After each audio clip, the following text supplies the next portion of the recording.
Dangal greetings everyone. We are here to teach you how to create a student registration form using a Java Spring.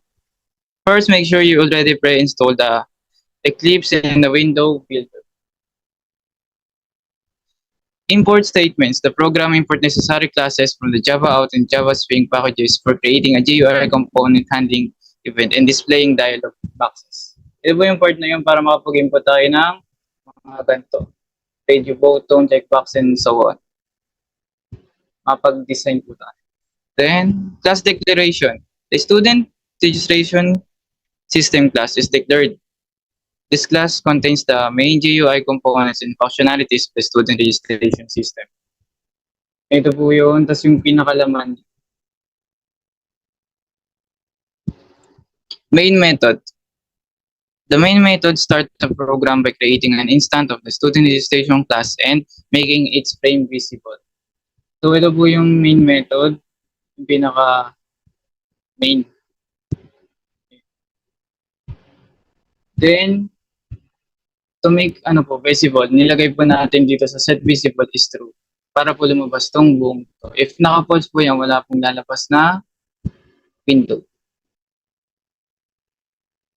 Constructor. The constructor and student registration system initialize the GUI by calling the initialize method. Ito po yun. Basically, ito lang po halos ginagawa. Nandito po yung mga method na po. Ito na rin po gumagawa ng content panes para mag-exit and close po yun. Ito po. Parang pag next po, mag-exit po.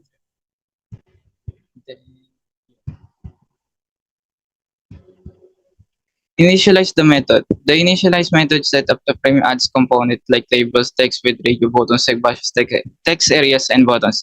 To the frame attaches even listener to the buttons. So, kagaya nga ng sinabi ko kanina, ito po yung part na yun. Then, kasama din po ng initialize method is itong mga button na yun. Mga button na ito po. Itong JLabel po, ito po yung part na yun. Itong name po ito po yun. This one po. Then, yung text field naman po, ito din po yun.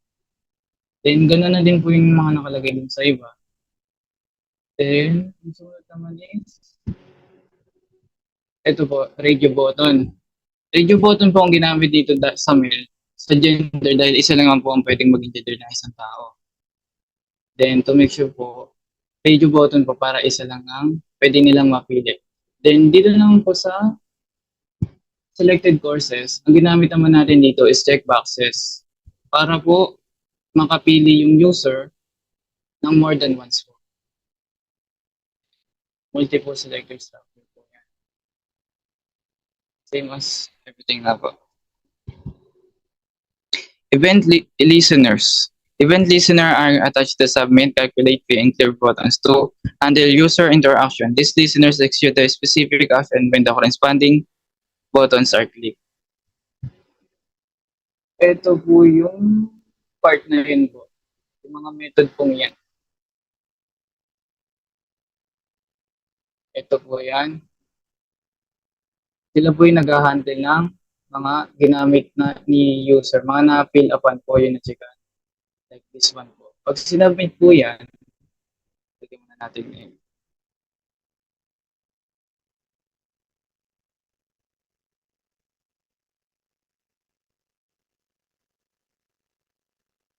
Ayan po. Dito po lalabas yung mga napili natin. Itong part na po yan, ito po yun. Ito po ang transaction history po. Ito po.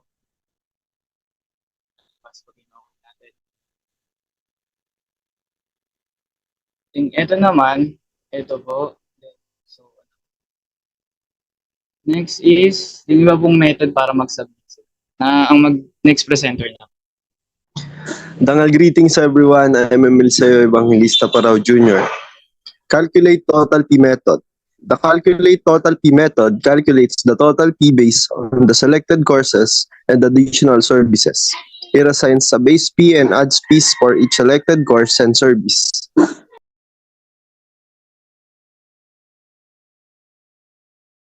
So, yung calculate P method is ito po yun.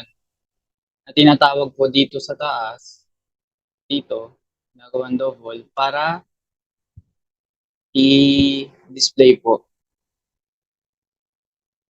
So, ayun po. Siya po yung taga-check po if kung ano man yung nalagay ni user po. Kagaya po nito, math po.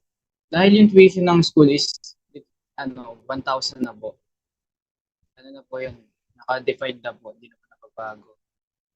Then, per course po, may bayad po. Kagaya po nito, 200. Lahat po ang nalabas po dan is 1,2. Ayun po. Itong part naman na po yun, sa pag-display po, ito po. Ito po. So, ayun lang. Next na po. Next is the clear fields method. The clear fields method clears all input fields and resets the selection of radio buttons and checkboxes. So, yung clear fields naman po, or clear button po, ito po. Para po iset po, sa lahat ng nakalagay po. Yun po, nakita niyo po, naka-pause po lahat. Para po maging unchecked po lahat yan. Then, i-clear niyo po lahat ng laman ng nakalagay po dito. Kaya po nito. Ayan po. Nawala po lahat. Kahit po may check yan. Yan, isa pa. Tinutur niyo po lahat false yan. Okay po. Next. Ulit. Dangal greetings everyone. I'm Kerbiting Beyond the lag transaction method. The lag transaction method logs the transaction details including timestamp, user information, selected sources, services, and total fee into a text file name. So, yung part po yan is ito po. Ito po yan. Like, pag nag-clear muna natin pala. Okay, ayan po. Maglalagay po tayo ng pangalan ng user. Tapos,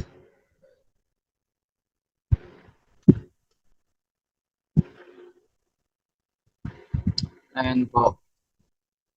Tapos lalabas po yan lahat dito. Then pag naglagay naman tayo ng ibang tao po, ganun din po. Inuhold niya po yung mga pass na nakaano po. And makikita nyo rin po yun sa file. Dito po, punta po kayo ng PC. See, then users. Ito lang. Eclipse Workplace. Then hanapin nyo lang po yung file na ginamit or yung project na ginawa po. Yung pangalan po. Then ito po yung transaction na. Ayan po yun. Mga dati pong naunang nag-gamit po. Next po. Dangal greetings. I'm Kerbiting Beyond the window closing listener. A window closing listener is added to prompt the user for confirmation before exiting the application. If the user chooses to exit, the application closes, otherwise it remains open. So, ayun po. Ito po yung part na yun.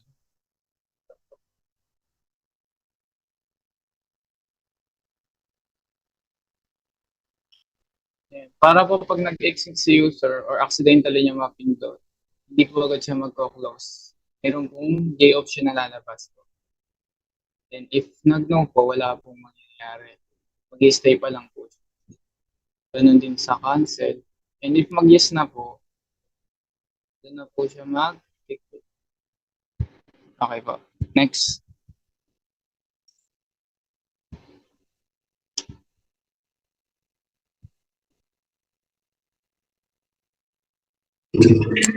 Error handling. Error handling is implemented to validate user inputs for name, age, and gender. Error messages are displayed if invalid inputs are detected.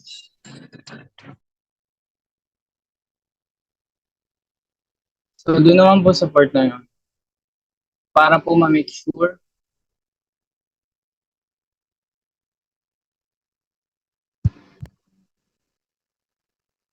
ito po yung part na yun po. para po ma-make sure na may laman po yung text box ni mail. Ito po, ng name and text box ni H2. And also dito rin po, para ma-make sure po na positive integer po and integer po yung ilalagay niya. If wala po, ito po yung lalabas. Yun lang po. Thank you. Next. GUI styling. The GUI components are styled using layout, managers, and specific bounds to arrange them on the frame effectively. Additionally, colors are set to enhance the visual appeal of the application. So, ito lang po yun. Yung mga part po yan, set bounds, para po dun sa pwesto at lugar nila. And yung mga color po, ito po yun. Ito po yung background para po maging gray. At saka po appropriate sa paningin ng user. Yun lang po. Overall, this code creates a comprehensive student registration system with a user-friendly interface, input validation fee, input validation, fee calculation, and transaction log, and enroll handling functionalities. So, ayun po.